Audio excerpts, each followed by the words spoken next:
no podcast Contraplano, em parceria com a O2. Eu sou a Cris Eifler, filha do Benese. E quem é Camila Márdila? Bom, primeiro eu bato? Isso. Eu sou Camila Márdila, eu sou filha de Remédios e de Moisés, irmã de Rafael. Olha.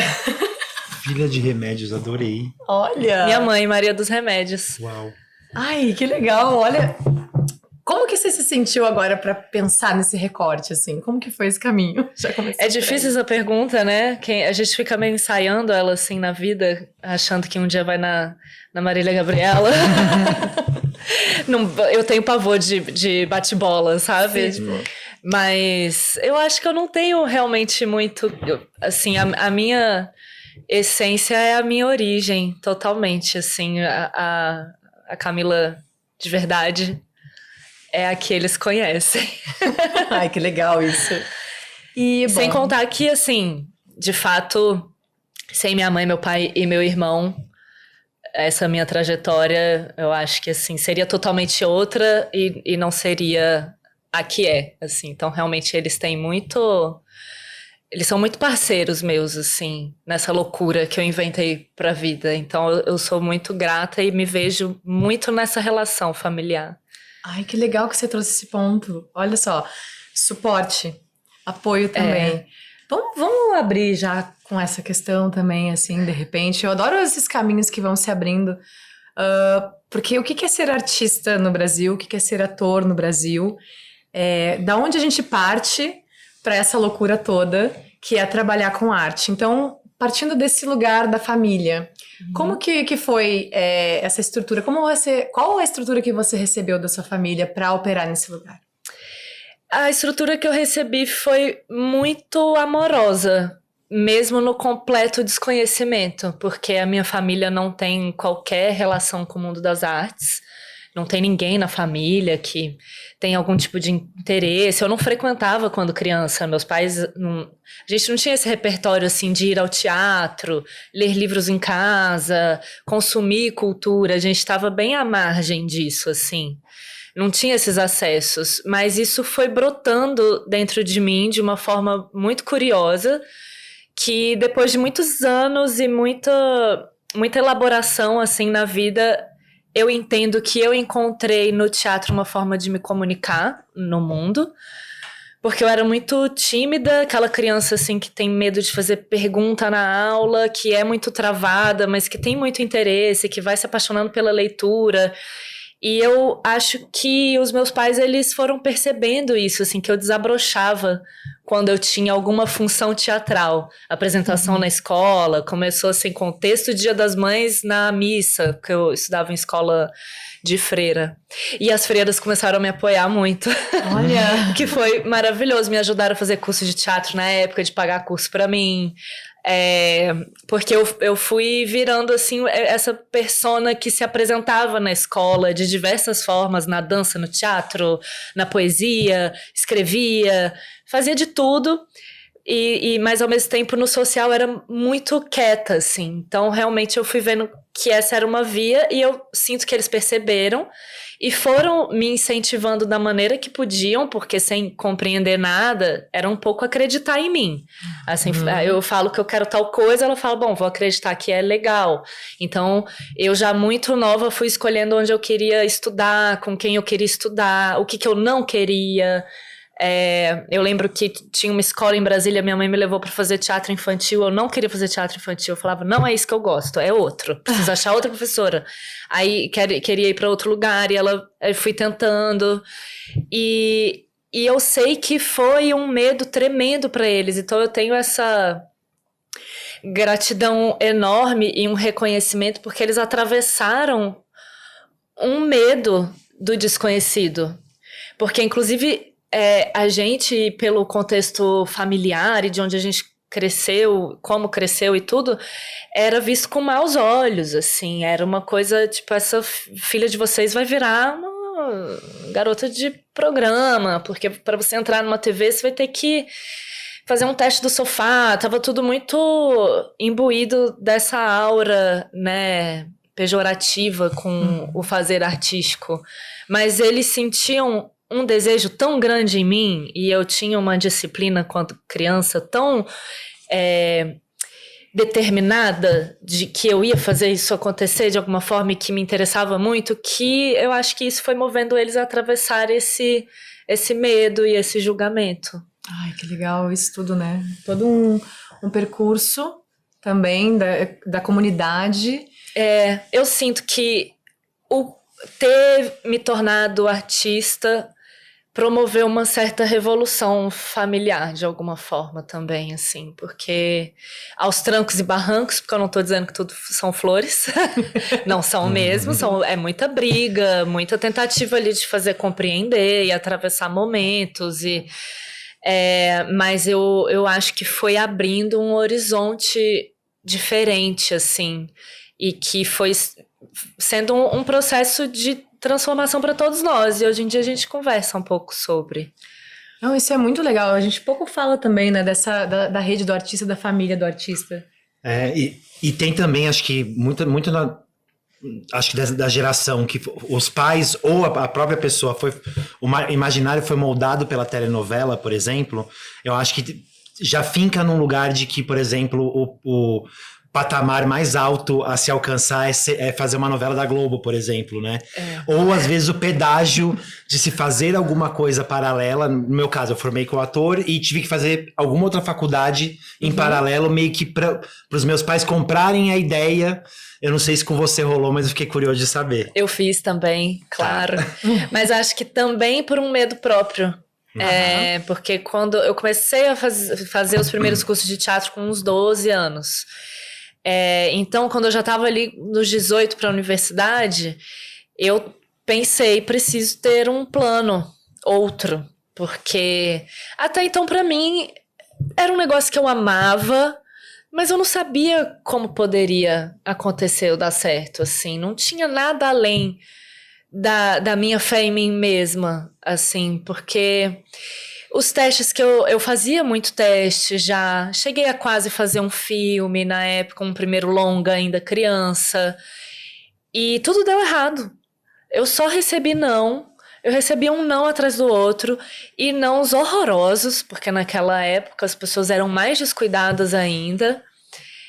Então, como criança, eu em muitos momentos forjei ser uma fortaleza para minha mãe não sentir, talvez tentar me afastar, mas doía pra caramba, assim. Eu lido com feridas até hoje, assim, da forma como você foi substituída, ou como alguém falou algo sobre você na sua frente, ou como você foi tratada de uma forma bem objetificada.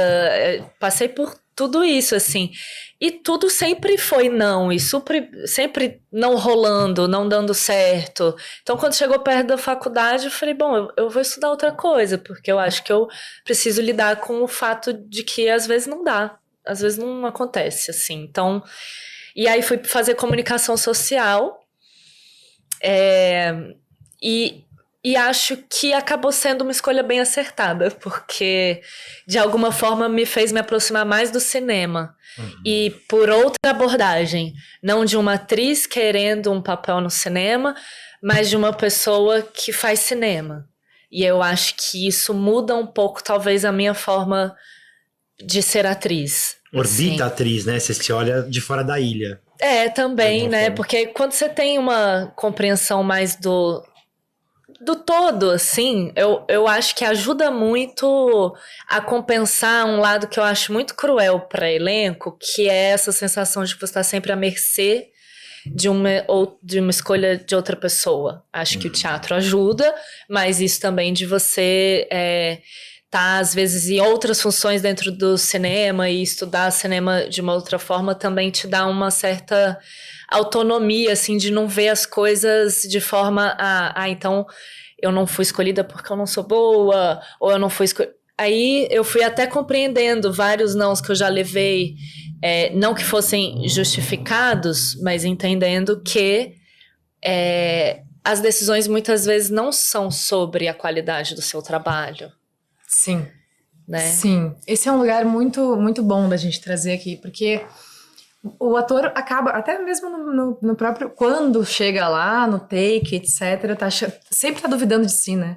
Se não foi ele que não fez alguma coisa, porque não sei quem, sempre traz pra si essa responsabilidade de eu preciso melhorar. E é legal a gente trazer esse outro lado também, que às vezes não é sobre esse trabalho técnico, não é sobre isso, é sobre várias camadas dentro do sistema, que é outra linguagem e que opera de outro jeito e que é uma indústria e que tá correndo tempo, dinheiro, é outra toada no trabalho e se organiza de uma forma diferente também e que a gente não sabe muitas vezes, porque a gente não tem esse conhecimento.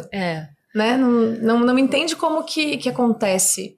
Então, quando você fala isso, eu vejo que talvez o que falta pro ator seja saber melhor quais são as regras, que a gente até falou das regras do jogo, e as regras elas mudam, mas quais são as mínimas regras do jogo, desse jogo de mercado audiovisual?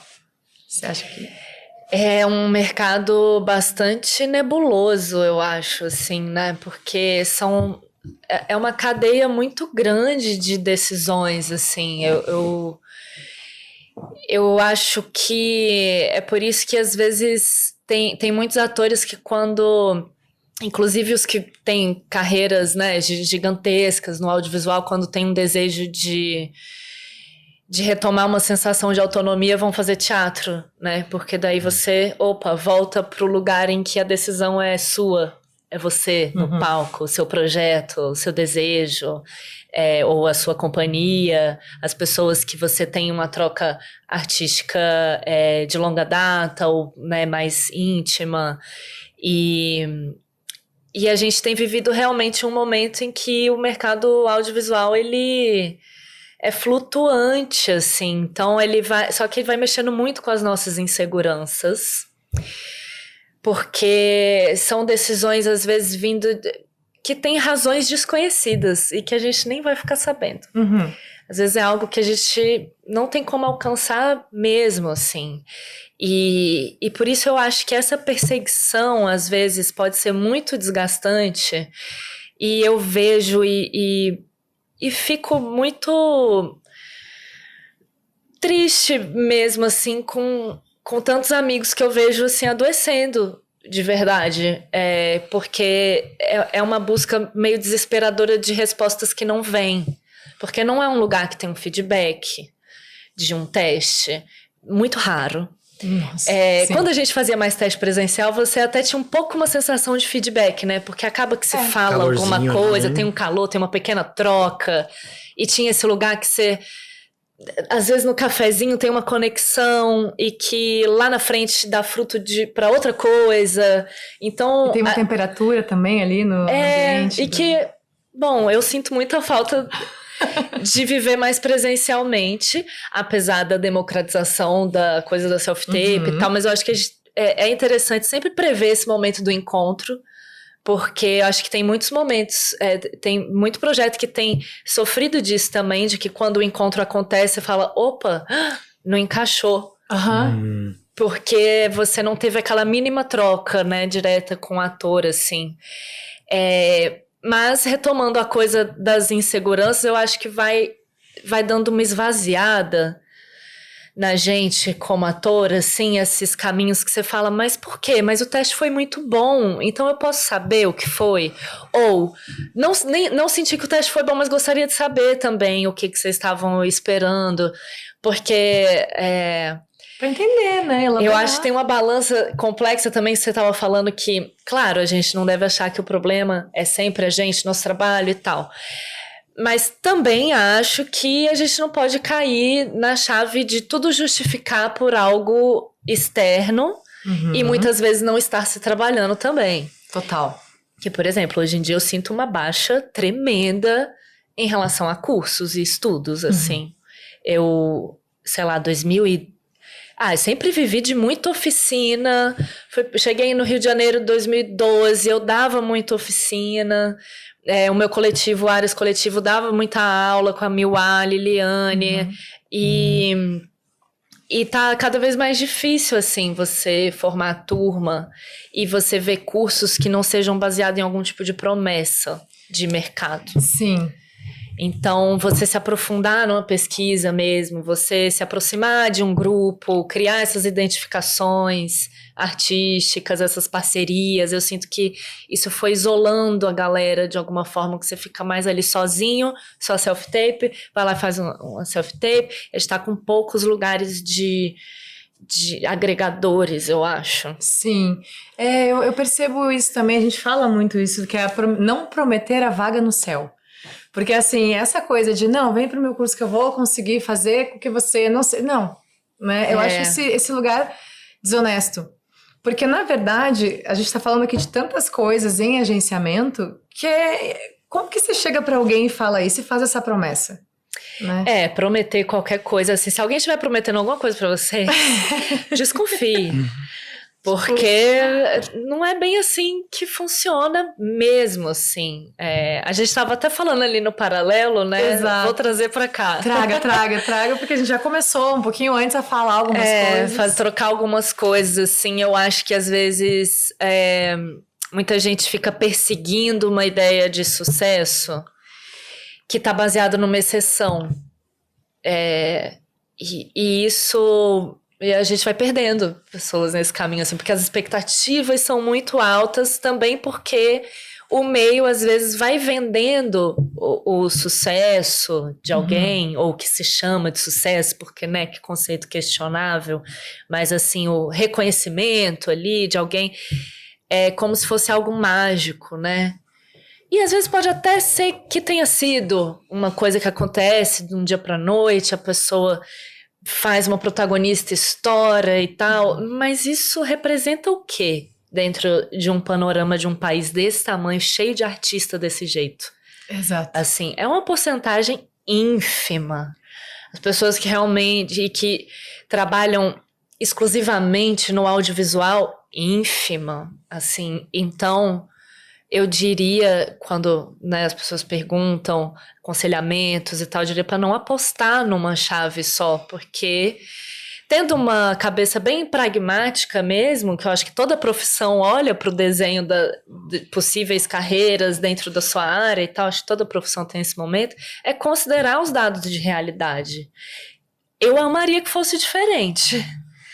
Né? Mas a realidade realmente é que a gente precisa apostar em muitos caminhos e eu acho que é sempre mais sustentável você apostar caminhos que de alguma forma dependem de você ou de algo mais próximo de você, do que apostar todas as fichas nesse que é tão nebuloso, distante, cheio de interesses financeiros, que não são do cunho artístico.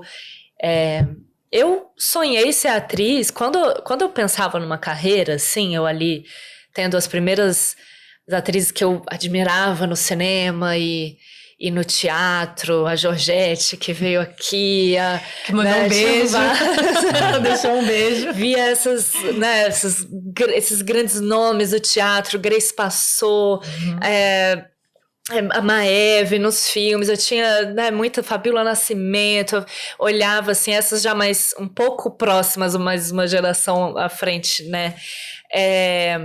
Eu sonhava, eu me baseava muito nisso, assim, falava, nossa, essas artistas grandonas, eu quero isso, assim, eu quero fazer teatro, fazer uns bons filmes e tal, mas não era um desenho de carreira baseado na fama, né? Sim. E dava a impressão de que dava para ser assim. É claro que eu não vou criar expectativa de que eu ia ficar milionária, não era sobre uma projeção financeira, né? Mas assim, era alinhar as expectativas do lugar que eu me sinto pertencida e que era um desenho de carreira possível. Que você não precisava necessariamente viver só do entretenimento. Porque eu acho que a gente tem vivido uma baixa da cultura e o mercado se tornou praticamente só entretenimento, né? Assim, como os trabalhadores da cultura estão muito sem espaço, exprimidos. Sim. Então você meio que não consegue compor tanto mais essa carreira, porque existe uma concentração tremenda no entretenimento. E o entretenimento é onde entra interesses de outras ordens. Ele Sim. funciona de uma outra maneira, né? Ele não está a serviço de um patrimônio brasileiro e social, cultural, né? Ai, não, isso é muito legal a gente trazer aqui para a mesa, porque amplia a nossa visão, né? De que tá acontecendo, o que é essa indústria, onde que a gente tá, como funciona, tudo isso que você traz, dá um panorama, cria um panorama, né? Uma imagem maior para que o ator que também está chegando, para que o ator que está sonhando com essa profissão, que está sonhando em ser profissional da cultura, que a gente falou também hoje do profissional da cultura, o profissional, o artista, né? O que é ser? A Georgette trouxe isso também pra gente. Quando a gente entende melhor esse jogo, justamente, a gente consegue entender como operar um pouquinho, navegar um pouquinho melhor no próprio jogo, né? E aí eu queria te perguntar, depois, desculpa monopolizar, eu fico monopolizando a pauta. Eu queria te perguntar assim, porque você também, nós estamos em São Paulo, você não é de São Paulo. Então, que moveu, resgatando um pouco o que você falou de trajetória, porque não tem um salto quântico, existe uma construção, né, da carreira, mesmo que esses caminhos é isso que você traz, você vai buscando, vai entendendo, daqui a pouquinho lidando com a rejeição, pouco se fala sobre a saúde mental com tanta rejeição uma após outra. Como que é tudo isso? Como que você chegou aqui? Você migrou? Você chega aqui buscando o quê? Como que foi essa trajetória? Complementando, pensando que não é um gráfico linear e não é um gráfico ascendente, né? De forma... Se tem uma coisa que não é linear, é a carreira artística, né? Justamente, não. Acho que para todo tipo de arte, inclusive, né? Mas eu estava ali em Brasília, eu sou de Brasília, e me envolvendo com teatro, fazendo oficinas sempre e buscando pessoas que eu me identificasse, eu comecei a trabalhar com os irmãos Guimarães, o Adriano e Fernando Guimarães, que são 2 diretores de Brasília, que davam aula na faculdade do Sina. Então eu estudava na UNP, comunicação, e comecei a participar das montagens deles no Dulcina. E aí calhou de uns anos depois, da gente já quase sendo um grupo juntos, porque foi ano após ano fazendo teatro juntos. Teve um Itaú Rumos Teatro, que teve um ano só que foi assim, tinha a linha específica teatro, que foram grupos do Brasil inteiro, assim, que eu acho que foi um momento que eu mais tive essa dimensão, porque era o barato do projeto era um grupo de um estado fazer intercâmbio com um grupo de outro estado. Que legal. E aí tinham grupos do Brasil inteiro em intercâmbio com grupos de diferentes estados, e aí em algum momento se reuniam em São Paulo todo mundo para mostrar os seus processos. Todos juntos? Todos. Ai, que legal! Aí o Itaú desistiu, que eu acho que a gente deve ter dado trabalho. Imagina, 23 grupos de teatro no mesmo hotel em São Paulo. Imaginei. Aí, mas foi tão bom. Foi um grande encontrão. Isso foi tipo 2011, talvez, eu acho.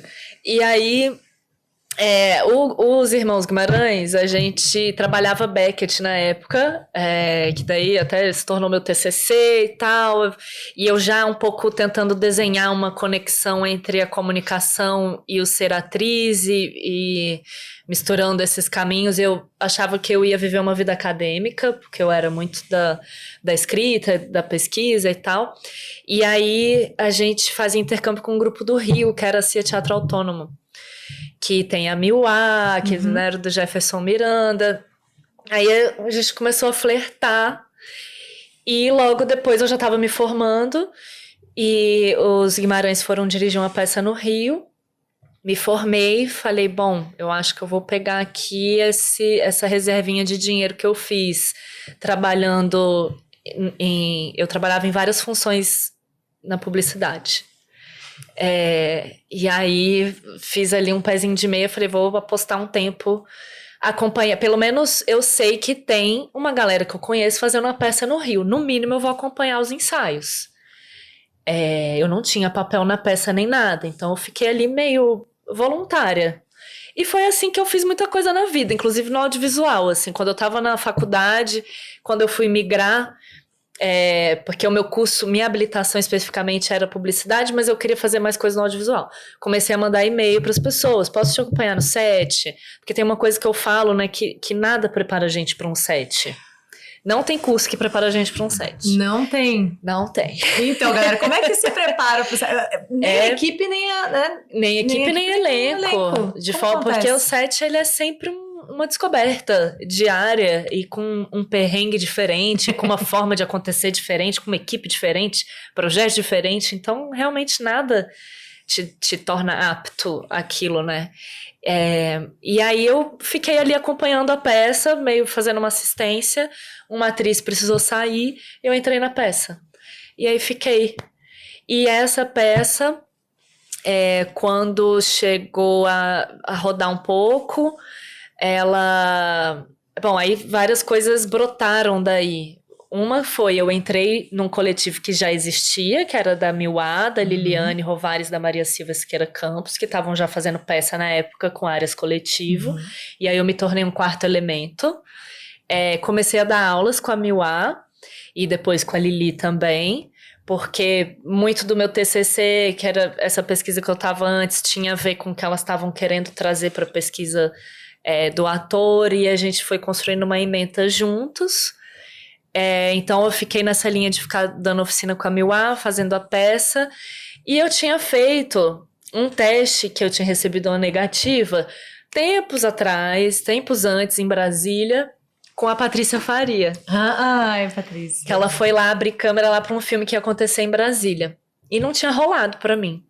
E aí, de repente, precisou sair a atriz. Era uma criança, assim, uma menina bem nova. E eu entrei no papel. E a Patrícia foi assistir essa peça quando a gente veio aqui no Sesc Belenzinho. E ela estava começando os testes do Que Horas Ela Volta. Então, ela enxergou ali uma possibilidade. E, assim, a Paty, ela é uma produtora de elenco que enxerga além, que eu acho que é uma coisa que a gente pode falar um pouquinho sobre aqui também, assim, no mercado, porque ela não trabalha com a gente em caixinhas, né? Ela vê o ator enquanto potências e possibilidades, assim. Então, eu não exatamente tinha a ver com o que estava escrito num roteiro, mas algo na peça fez com que ela me olhasse e falasse, eu acho que ela pode fazer esse papel. E ela insistiu para que eu fizesse o teste, porque a princípio, né, não tinha a ver com o perfil, não queriam abrir um horário para mim e tal, e aconteceu.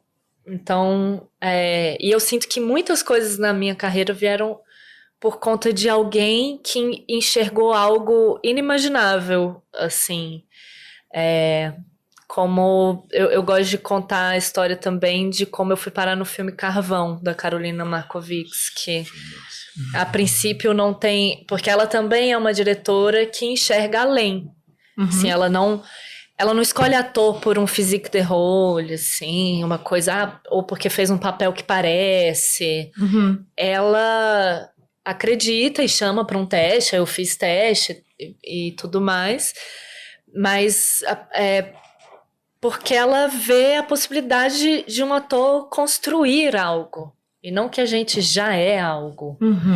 E eu vivi a reverberação disso por um tempo, por causa do Que Horas Ela Volta, porque as pessoas achavam que eu era a Jéssica por muito tempo. Tudo que me era ofertado era muito semelhante.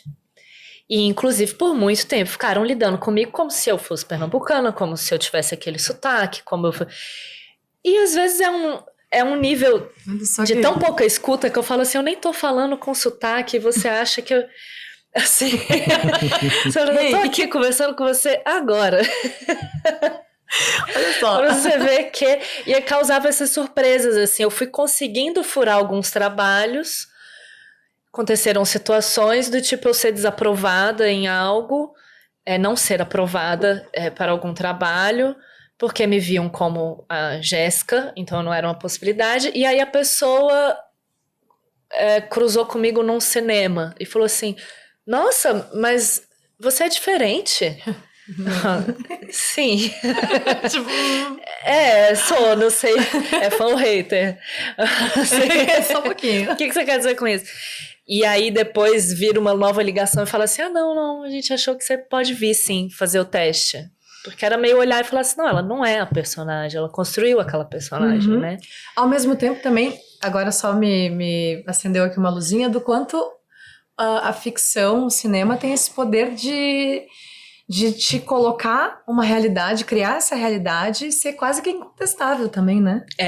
Não sei, claro, a gente tá aqui falando de dois lugares, que é o lugar de quem tá trabalhando tecnicamente e não estar com a escuta, né, a essa percepção, mas também esse fenômeno que é criar essa imagem, criar essa ficção e trabalhar em cima disso, né, como se fosse uma verdade. Isso pro espectador, eu acho que é o grande barato, né, mas acho que o mercado poderia ter um olhar menos ingênuo até, eu sinto que existe um desconhecimento tremendo de como funciona um ator. Justo. A atuação, né? Assim, acho que existem muitos mitos, muito folclore envolvido, assim. E uma percepção... E é claro, cada um funciona de uma maneira muito diferente da outra, né? Justamente... como a gente é muito material da gente mesmo, cada um vai ter um processo muito diferente, assim. Então, é até complicado você pensar que existe algum pensamento já dado, né? De como é ou como não é. Totalmente. Para vocês driblar esse arquétipo da Jéssica que ficou ali no imaginário do audiovisual, isso foi feito com nãos, isso foi feito no seu discurso, quando você conversava com as pessoas, ou no seu discurso, por exemplo, em entrevistas midiáticas, ou tudo? Acho que, infelizmente, em termos de nãos, eu não tive muita oportunidade, assim, não foi por questões de escolhas. Eu sinto que eu não diria que eu vivo um momento de poder ficar falando assim muito, porque o nosso mercado é muito volátil mesmo, né? Assim, então, ainda tenho muito medo de não ter e da escassez. Para mim, já é tão milagroso eu trabalhar com o que eu tô trabalhando, porque, né, eu escuto isso até de casa, né? Esse olhar e fala assim, pra gente é um milagre você tá onde você tá. Não que não exista um reconhecimento de um esforço, mas porque é uma disputa complexa, né? Então, eu acho que foi um pouquinho de ir tentando cavar outros trabalhos e fazer contatos mais diretos com algumas pessoas. Eu fui do tipo que escrevi e-mails para diretores, para produtores de elenco, para tentar me apresentar de uma outra forma, para chamar para um café, para frequentar muitos espaços de cinema. Como eu falei, eu já vivi 2 situações em que eu senti que alguma coisa de trabalho mudou para mim porque alguém cruzou comigo no banheiro de um festival. Assim. E aí perde a imagem, muda uma coisa, você troca uma ideia e inclusive cria esses elos de cinefilia, assim, né, de assistir as coisas. Eu sempre fui, pra mim, o que move tudo é ver filme, né? Então, assim, você tá presente nos lugares e que tem gente que é interessada e você troca ideia, você conhece, você vai aparecendo de uma outra forma, tentando aproveitar os espaços que tem. Eu acho que isso foi paulatinamente... a questão relacionada à imagem, porque as pessoas realmente, com muita frequência, têm um olhar muito cristalizado, assim, né? E você faz ali a personagem. E eu nunca apostei fichas muito altas num trabalho de imagem grande, também por não ter fôlego para isso, e por escolhas também pessoais, assim, porque eu acho que é um investimento, é um tipo de trabalho outro, e que às vezes eu tava ali, preciso fazer a peça com outro coletivo, eu tô dando curso, eu tô não sei o quê, não dá pra eu gastar todo o tempo da vida me preocupando são escolhas também, eu acho, né? E eu acho que teve tiveram alguns momentos de poder me apresentar de uma outra forma, assim. Ai, isso é muito legal. Mas continua essa batalha. Sei, né? É porque vai reformulando, assim, né? E tem... Eu acho que, por exemplo, às vezes a gente que vem de uma carreira de cinema, muitas vezes é tratado como uma atriz nichada, né? Que não teria apelo popular, mas às vezes a pergunta é, bom, mas e se nos oferecessem papéis mais populares? Populares de relação com o público na TV e serem os papéis que têm a empatia, a presença, porque às vezes nos é mais reservado papéis que têm um apelo mais político, ou que tem fica ali numa sombra para dar conta de uma carga de atuação, mas às vezes a gente também precisa de papéis para a gente se levantar nesse aspecto, ter um outro alcance, não ser vista como nichada, porque se os papéis forem nichados, a gente realmente não consegue sair, né? Dialogar com o público, o Du traz muito esse lugar.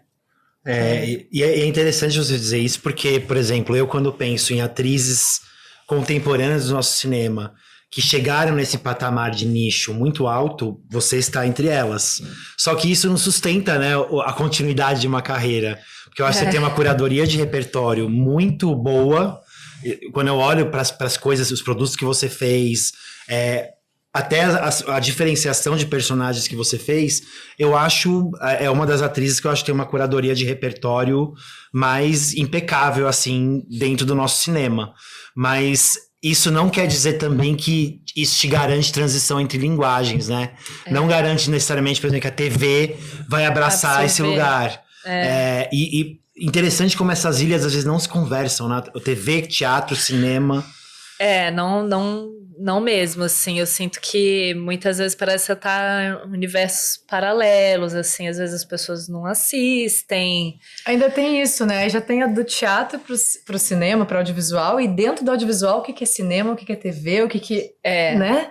Vai abrindo e ramificando cada vez mais, e aí é isso, né? Tipo, talvez se criem outras bolhas dentro desses lugares, e aí também como com certeza. Eu sinto que a gente, inclusive, vive reflexos dos nossos tempos, em vários sentidos. Eles acabam migrando pro nosso universo audiovisual, né? Então, eu, às vezes, tenho um sentimento de que pouca gente... De que, às vezes, é meio raro você bancar que você curte tal trabalho de fato, ou se você tá replicando o que alguém disse que é bom. E aí, às vezes, alguém surge e fala assim, fulano é genial. Mas o que você assistiu? E às vezes você vai ver, a pessoa nem assistiu nada. Hype compulsório. Hype compulsório, ótimo. Eu chamo de hype compulsório. O hype compulsório é fruto do nosso tempo. Na nossa área e em todas as outras. Porque quando eu converso, às vezes, com gente de áreas completamente diferentes, você vai sentindo isso também. E eu tenho muito essa pergunta, assim, às vezes, quando alguém fica, nossa, mas fulano, e tal, no elenco, na direção, na fotografia e tal. Eu falo assim, mas baseado em quê? Qual é o trabalho de verdade que você gosta dessa pessoa? Ou foi um hype compulsório? Ou será que... Né, e isso vão criando poucas apostas. E a gente, inclusive, fica às vezes nessa lacuna na vida pensando, será que eu vou conseguir fazer? Já ouvi de vários colegas de profissão. Será que eu vou conseguir fazer um papel que tem impacto que nem uma Jéssica? De novo, assim, na vida, né? Porque quando é o primeiro que ninguém te conhece, é muito fresco, né? E como eu sou uma espectadora passional, às vezes eu fico querendo ver, acreditando mais naquilo, e não tô falando sobre o trabalho das pessoas, tô falando mesmo de uma questão de imagem, assim, e E aí é uma percepção que vai muito na contramão da contemporaneidade. Eu fico lutando batalhas perdidas às vezes, né?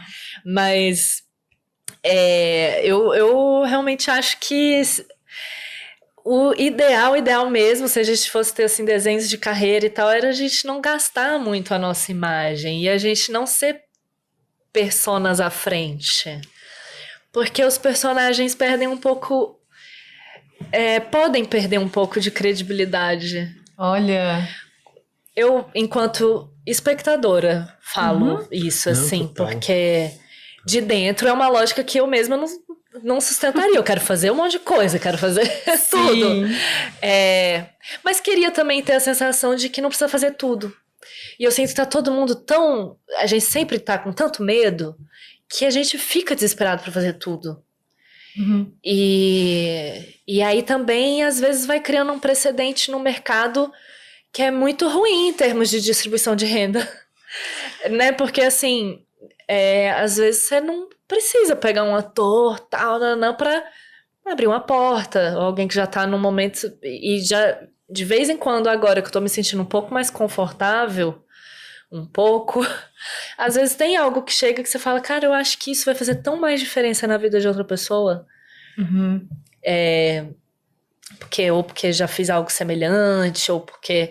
Mas vamos pensar em outras pessoas, porque, né, até retornando, a única coisa que nos prepara é um set. Se as pessoas não tiverem espaço e oportunidade de set, elas não vão crescer, porque a gente só aprende fazendo.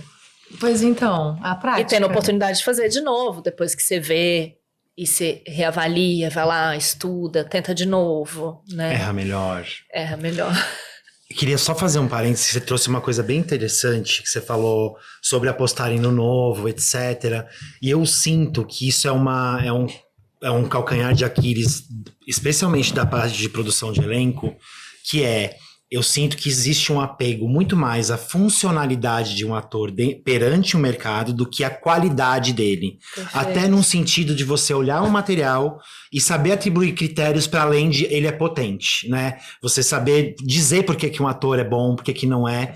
E eu acho que isso parte muito de, muitas vezes, uma falta de referência, de você ficar muito adequado só a banco de dados e ver recortes fragmentados de atuação que não te levam para o lugar integral da linguagem, que é você ver um filme inteiro, uma série inteira, ir no teatro. Eu queria só saber se você também sente essa impressão de que muitas vezes essa funcionalidade do ator se passa em teste, se tá hypando, se tá em filme da Ana Mulaerte, depois tá no filme do Kleber Mendonça, acaba operando num mercado que tem pouco preparo e às vezes pouco interesse de se aprofundar na própria matéria-prima que você tá lidando com o produtor de elenco, por exemplo.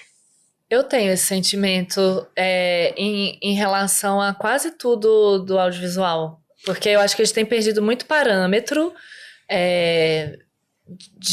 dos trabalhos, assim, né? Da artesania que envolve tudo, assim, dos caminhos, dos processos. Então, até a forma de ver o trabalho de alguém ficou, como você disse, muito pontual e imediato e utilitário mesmo. Aí, mais uma vez, isso que eu reforço. Eu acho que a gente vive um tempo em que a gente quer arrumar uma utilidade para tudo. É utilitarista total, assim, né? O humano utilitário. Então, e eu já, inúmeras vezes, passei pela experiência de... O feedback se o teste foi incrível, se o teste foi melhor, mas... tal coisa. Quando eu vou cavar atrás, isso sempre permeou, assim, na história, né? Agora, eu acho que também tem eu acho que tem sido um desafio pra gente como não entregar essa batalha, mas também não ficar se sentindo dando murro em pão de faca, com o sentimento... às vezes de uma injustiça, de uma coisa que não funciona da forma que você acredita que deveria funcionar, e que, inclusive, acaba combinando no que você falou sobre saúde mental. Justo. Que é um gargalo no nosso meio, assim, no momento. Eu sinto que realmente as pessoas estão enlouquecidas ou enlouquecendo, e tem a ver com a forma como tudo isso vai se dando, assim, né? E eu acho que tem uma das expectativas que eu sinto que mais acaba partindo a pessoa no meio, assim, e que hoje em dia eu vou administrando muito, mas eu já tive ela várias vezes, já levei quedas, assim, tremendas, é que você acha que um trabalho vai te virar, assim, você faz, não, mas quando eu fizer esse aqui... Divisor de águas. É divisor de águas. É agora. Mais uma vez, assim, é ínfimo o divisor de águas e ele vai depender de uma série de aspectos que vão estar para além do seu grande talento. Uhum. E dialoga também com essa construção que a gente estava falando antes, de onde você está indo, o que você está buscando, qual é o seu discurso artístico, o que você está pesquisando, qual é a sua zona de interesse, seu treinamento, os diretores com as referências com as quais você quer trabalhar, tudo isso também, né? Tipo, qual foi a sua trajetória ali para chegar nesse lugar e se deparar com esse lugar também? Ou seja, uma infinidade de coisas. Achei muito generoso você falar trazer também essa possibilidade de novos atores, né? Porque curso de formação, resgatando também esse lugar, existem vários, mas e aí? O que se faz com essa infinidade de novos atores que estão chegando nesse mercado, que estão querendo entrar, que estão querendo entender? Eu trouxe esse lugar de atriz da sua trajetória, e também falando sobre atriz migrante, porque nós estamos em São Paulo, e São Paulo reúne, né, atores de diversos estados brasileiros, com diversas trajetórias distintas, buscando entender o que é o cinema, como é que é isso, essa linguagem, também se aproximar do teatro, cursos de formação. Então, com a quantidade de atores que tem aqui, com essa pluralidade cultural também desse vasto território que é o Brasil, que a gente não tem como unificar, não vai ter, e isso que é lindo da gente também, mas muito vasto, muito grande. Eu chego aqui em São Paulo, também sou migrante, chego aqui em São Paulo, e um dos lugares que me tocou muito foi escutar, abrir esse lugar da escuta, e de a gente aprender e de estudar. E saber que às vezes, a gente está num lugar que a gente acha muito solitário, mas que ele é compartilhado. E de a gente se entender também, trocar com referências e poder saber que você teve essa trajetória, que você compartilha essas histórias, que você também se entende nesse lugar de estou aqui, como que eu me sustento também nesse lugar, num mercado que é tão difícil, né, digamos assim, de manter uma estabilidade, que tem tanta coisa em jogo. Eu até falei que eu ia trazer esse lugar para Camila, que eu falei com ela em 2019, depois de escutar uma palestra dela, eu mandei, olha, Camila, obrigada pelas suas palavras, porque a gente chega aqui em São Paulo, aí a gente vem, come pão com ovo, tá assim, já não sabe mais o que fazer, e quando você escuta alguém falando e dando uma luz para você, que é assim, olha, ei, né, só um pouquinho, você também olha e fala, caramba, calma, a gente consegue se reorganizar também nesse lugar psicológico, né, da coisa. Total. E construir uma comunidade também, né? Que a arte também tanto propõe pra gente, então como que a gente...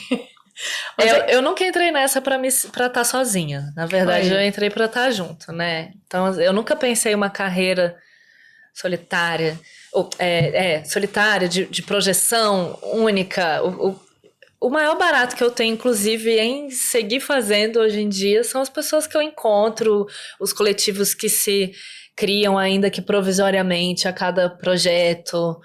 E por isso, às vezes eu levo até um pouco bronca por isso, porque eu tenho uma dificuldade de entrar só na chave da exaltação do meu trabalho, das minhas conquistas.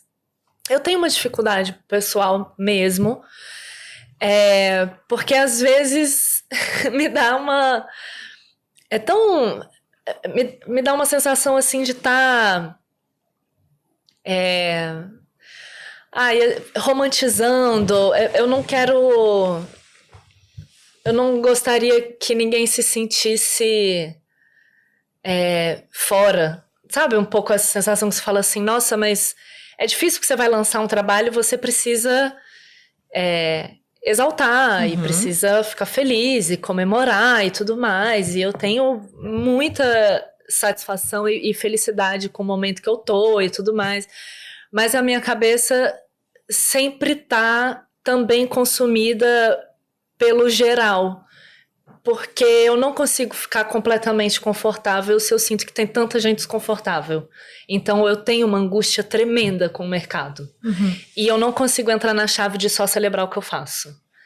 Porque não faz sentido pra mim na minha composição humana, assim. Então, e aí às vezes eu tenho uma dificuldade de ser aquela pessoa que fica ali na rede social levantando uma bola e me alimentando desse lugar que é muito elogioso sempre, quando você tá, né, diante de um jornalista ou lançando uma coisa e que tá te levantando uma bola, assim. Não tô nem dizendo que isso é correto, mas é um desabafo pessoal, eu acho. Porque eu ouvi recentemente, teve até um amigo que comentou, ele falou assim, mas toda entrevista você fala um pouco sobre o problema do meio. Falo, pra sair desse campo da romantização mesmo, assim, porque eu acho que cria uma ilusão que contamina e que é muito perigosa e que a gente pode perder muita gente boa por causa disso. Porque muita gente não se recupera da queda da expectativa. Psicologicamente, né, emocionalmente, financeiramente, no que aposta, para onde muda. Né? É extremamente cruel ter essa... No início do Que Horas eu resistia muito a... Toda a entrevista falava sobre ter que sair de Brasília e ir para o eixo. Não, a gente não precisava ter que vir para o eixo, né? Assim, então, e retorna um pouco para esse lugar que eu estava falando de se a gente tivesse com a cultura um tanto mais trabalhada no sentido do país, a gente não precisava ficar tão à mercê de uma indústria que é, na sua essência, extrativista, assim, né? É quase uma sensação de uma serra pelada, assim, por exemplo, a gente viver essa era dos streamings, passando aí ano e pós-ano, e a regulação não retornar para fomentar a nossa cultura. Produzam aqui, a gente adora vocês, é maravilhoso trabalhar para vocês, mas a gente precisava que isso retornasse em algo que é de soberania nossa, de patrimônio nosso. Porque a qualquer momento vai-se embora e fica o quê? O buraco pra gente. Ai, sim. Né? Porque você fomenta um monte de profissional e depois não tem vazão pra isso. Fica todo mundo órfão. E o criador, ele é posto numa chantagem que é numa situação de contrato, né? Ou você topa toda a apropriação da sua autoria naquele momento, ou você não faz. Ou não faz e outro vai fazer. Quem vai deixar de ir em frente numa situação de ter que pagar boleto, né? A gente tem vivido em todos os âmbitos, eu acho, Super. assim, de edital de instituição, de streaming, de canal e tal, que é um lugar bastante reféns, né, das condições mesmo, assim. Então, por isso é importante a gente se articular em sindicato, ter essas conversas, se juntar, trocar com os amigos, falar sobre as partes. Eu acho que às vezes a gente se isola demais na lógica de agência e deixa de ter essa troca com o colega, assim, de valor, de condições do contrato, de qual cláusula conseguiu brigar ou não, porque senão fica meio assim, só resolvo o meu, né, mas tudo tem que ser no sigilo. Não tem que ser um sigilo. A gente é uma classe, a agência é uma outra classe, nós somos parceiros, mas é outra classe, a produtora é outra classe, estão articulados entre si, eles também estão. Então a gente, eu acho que a gente precisa olhar a nossa carreira, de elenco em geral, de uma forma um pouco mais coletiva. E eu acho que quando a gente vem do teatro, a gente tem um olhar mais amplo para isso, porque geralmente a gente já se lascou muito juntos, né, por aí.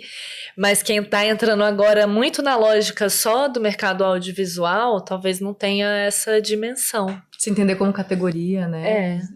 E olhar para os mesmos objetivos. E que a gente também. não tá competindo entre Sim. si. Se melhorar, melhora para todo mundo. Exato. É esse Se organizar básico. direitinho. aqui. Todo mundo transa. Ai, muito legal, assim. E a gente tem que encaminhar para o fim. Eu queria resgatar esse lugar do... A gente falou um pouquinho disso. Ah, sim. Eu não queria estar aqui. Esse lugar é tipo, o que a gente abandona? A gente tá falando do humano, né? E a gente abandona muita coisa que nos constitui para estar no eixo, né? Eu acho isso importante também falar, porque esse assunto começou no ano passado no Contraplano, quando a gente alguns atores trouxeram esse lugar, puxa, então eu deixei para lá e vim para cá. E o que você deixou para lá? Por que isso constitui você? E quando a gente chega aqui também tem uma cultura que é outra cultura e a gente começa a se relacionar com essa cultura. Só que o que acontece com a gente nesse âmbito, né? Nesse meio tempo que a gente está aqui? Eu queria encerrar, talvez trazendo uma dica para atores que estão entrando aqui nesse lugar, que estão vindo para cá também, que estão buscando seu lugar ao sol, né? Ou nos holofotes. O que você diria para um ator que está chegando agora? Eu realmente acredito que o caminho é o das parcerias. Eu acho que você não se isolar nessa busca, assim. Buscar compatibilidades artísticas essenciais, assim. Então, São Paulo foi uma cidade que eu me senti muito bem quando eu cheguei, justamente porque é muita gente de fora. Diferente do Rio de Janeiro, que às vezes tem muita gente que já é dali, cresceu ali, sempre viveu ali e tem um espaço garantido ali. E em São Paulo eu tive essa sensação de que tá todo mundo na tentativa e muita gente de lugares diferentes, então me senti também mais contemplada. E você fazer essas pontes, eu acho que elas sempre são a salvação nesse redemoinho que muitas vezes pode ser opressor e pode te esvaziar como artista, porque você às vezes entra numa lógica, a carreira, o conseguir, o negócio, é mais a lógica da carreira que você vai deixando de se nutrir como artista. Então você precisa criar um chão, e eu acho que isso se dá nas parcerias e nos seus interesses próprios, que você não pode perder, assim. Qual é o projeto que é seu, assim? O que você gostaria de montar? O que você gosta de escrever? Qual a sua linguagem? O que você gosta de assistir? E realmente apostar nisso, porque eu acho que como ator, muitas vezes vai entrando nessa... a gente tem que tentar de tudo, né? Se entrega para várias linguagens, independente de você, às vezes, ter uma compatibilidade pessoal. Claro, isso tá óbvio, mas não esqueça da sua, porque senão você vai ficando sem uma particularidade, né? Assim, sem a sua personalidade. E eu realmente sinto que quanto mais esvaziado disso a gente vai ficando, mais vulnerável a gente fica a parecer assim que a lógica é outra, né? Tem uma lógica muito invertida é quase como se a gente precisa muito da aprovação. Mas o que são esses espaços sem o nosso talento também, assim? O que é um produtor de elenco sem um elenco? O que é uma série sem um elenco? Um autor sem um elenco? Então, a gente tem, às vezes, um olhar muito assim do ser aprovado, e desejar aprovação, inclusive, de pessoas que você nem bota fé muito, às vezes, né? Você fala assim, claro, porque eu preciso trabalhar. Mas aí você deixar isso mexer, às vezes, no seu ego, você fala assim, tá bom, mas calma aí, vamos colocar as coisas no lugar? Acho que talvez tenha um lugarzinho aí que realmente a gente talvez não faça parte. Isso aqui tá ok, isso aqui eu não vou me deixar me ferir tão profundamente. No outro, né, E eu acho que quando a gente tem parcerias, fica muito mais fácil de não perder o parâmetro. Uhum. Ah, é muito legal. Uma das frases que a gente usa muito no Contraplano é: não existe cinema sem atores. Que eu acho que casa muito. É isso. Né? Casa muito com o que você trouxe. Bom, eu vou fazer só mais uma perguntinha. Eu juro que eu respondo rápido. Que ótimo. É porque a gente fala também do ator que tá chegando, mas seria legal também falar dos atores que já estão aí, que constituem a cena e que também estão mantendo esse lugar ou tentando o seu lugar ao sol dentro da indústria cinematográfica. Acho que seria interessante a gente falar disso também, só mandar um recado para eles. Em que sentido? A gente mudou muito, né? A tecnologia também mudou muito, então muitas coisas... Isso sim, foi um salto quântico. Foi tipo, e se adaptar a isso tudo, tem muita coisa nova, né? Pra gente se adaptar. Então, como que a gente fala, olha... Tem atores pra mim que eu olho assim, eu falo, caramba, eu admiro tanto essa pessoa, eu admiro tanto a trajetória, eu queria tanto ver essa pessoa no cinema, eu queria ver tanto outros trabalhos desse ator e nem sempre acontece. Então, talvez uma dica pra esses atores também. Eu acho que eu acho que a minha dica talvez fosse não se comparar mesmo, porque as trajetórias são muito individuais, né? E eu acho que a gente está vivendo um mal da comparação. Muitas vezes eu me vejo desejando coisas que eu não desejo verdadeiramente. Olha. Mas porque parece o certo de se desejar. Se eu cheguei em tal lugar, eu tenho que chegar em tal lugar, então eu tenho que me projetar assim, me projetar assado, mas quando você vai retornando, você pensa, mas eu quero isso pra minha vida? Será que eu viveria bem assim? Será que eu sou essa pessoa?